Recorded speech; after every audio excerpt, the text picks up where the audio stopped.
tayo ng lugar kung saan tayo iihi. Ito, magandang spot na ba ito, guys? May couple dito. Tuklawin nyo.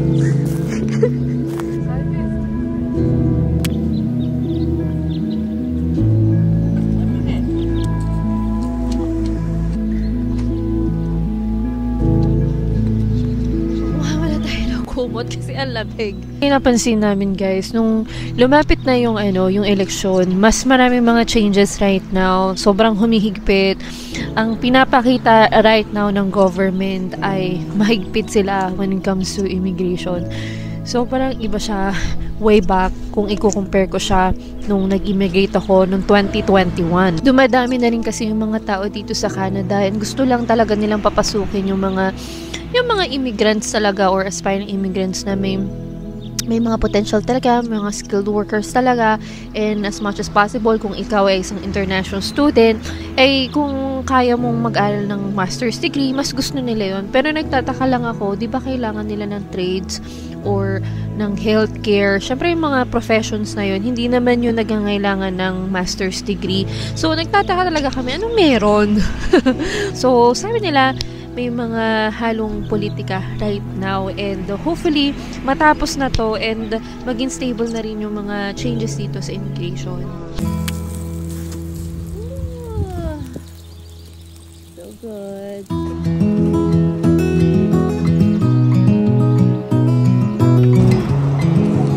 Oh.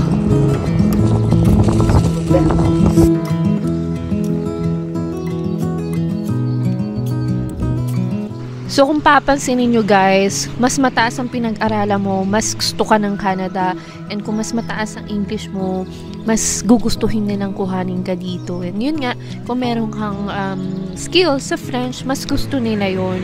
And dapat talaga, guys, tinitingnan nyo yung PNP, Provincial Nominee Program, kung makakapasok kayo doon. Kasi kung express entry lang ang inaasahan ninyo, especially kung nasa labas pa kayo ng Canada, no, mahirap makapasok dito as direct immigrant. And yun nga, pinaprioritize nila yung mga nasa loob na. And yung mga nasa labas pa, syempre, ang ginawa nila ngayon, di ba, yung Lamia, hinigpitan na rin nila. Ginawa na rin lang ng cap.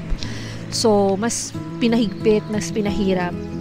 Imagine dati, mahirap na nga kumuha ng Lamia. Mas pinahirap pa, di ba? Mas mahirap kasing kumuha ng Lamia kaysa maging international student. Kasi sa to student pathway, may pera ka at kumaga, madedefend mo na kung bakit mo kailangan mag-aral ulit, makakapasok ka. Pero sa Lamia kasi, nakadepende siya sa employer.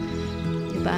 So, ayun lang sa mga nagbabalak na maglamia, pag-isipan yung mabuti kasi hindi na rin siya magiging madali para sa inyo. So, marami akong mga nakakausap mga nandito, baka sakali na baka magkaroon ng lamia, pumunta sila dito na nakaturis. Pero ang dami ko rin na-meet and marami akong mga kinonvert na mga nakaturis to student kasi nga wala silang mahanap na employer na pwedeng magbigay sa kanila ng lamia. Kaya guys, so sa mga papunta dito at nagbabalak na kumuha ng lamia at gustong makipagsapalaran sa tourist, pag-isipan yung mabuti. Magkaiba kasi yon. Kasi pag student kang pumunta dito, alam mo na meron kang inusukan na tayo. Alam mo na merong kang permit, pwede kang mag-aral, pwede kang magtrabaho at the same time. Pwede mo madala ang pamilya mo, di ba?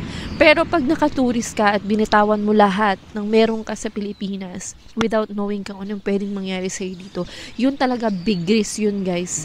Di ba? So, pag-isipan yung mabuti. Tsaka kung mababalita nyo, guys, yung suddenly na lang, binago na lang nila yung rule sa BCPNP. Sa postgraduate stream. Dati kasi, guys, kahit wala kang English, makakapag-apply ka ng PR dito. Basta pasok yung master's degree mo sa kung anong kailangan ng BC. And ngayon, binago na nila yon. Kailangan na ng English CLB 8. So, let's see kung paano nila i-implement yon, no? Pero, to be honest with you guys, yung CLB 8 naman kasi, for me kung naka-master's degree ka, kaya mo yun. Kasi ako nun CLB 8 yung nakuha ko nun sa English. Hindi pa ako naka-masters. Hindi pa ako magaling mag-English nun, guys. May mas magaling mag-English sa akin dito sa Canada. And nakakakuha ng mga CLB CLB 9, gano'n nakakuha. So, I think ina-expect nila pag naka-masters ka is magaling ka rin naman talaga dapat mag-English. Makakapag-communicate ka ng maayos, di ba?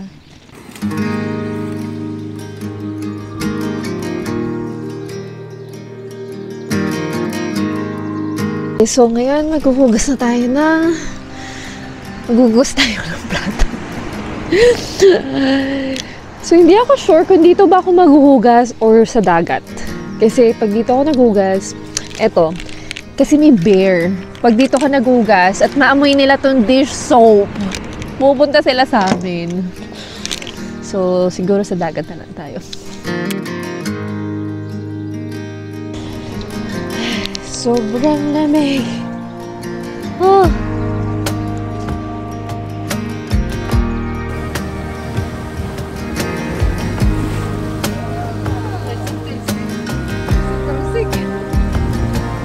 Sunset na. And, tingnan nyo naman ang view. Oh my God! Mommy! It's beautiful. Okay guys, kung may chance pa talaga kayong makapunta sa Canada, kung may nakikita kayong chance, kung ako sa inyo, grab nyo yung chance na yun. Kasi hindi nyo malaman kung ano yung pwede mangyari sa immigration. Sobrang pabago-bago lahat, diba? Dito, hindi mo masabi kung ano yung pwedeng mangyari next year, the following year. So, may chance ka, go for it. So, kung tatanungin nyo kami kung worth it ba dito, I would say, worth it ba? Nate, worth it ba sa Canada? Sobrang saya namin dito guys kasi dito lang ako nakaranas ng may balanse ang buhay at maganda din naman ang buhay sa atin pero hindi ko nagagawa yung mga ganitong bagay sa Pilipinas and sobrang tahimik and sobrang peaceful and sobrang wala akong pinagsisihan so far.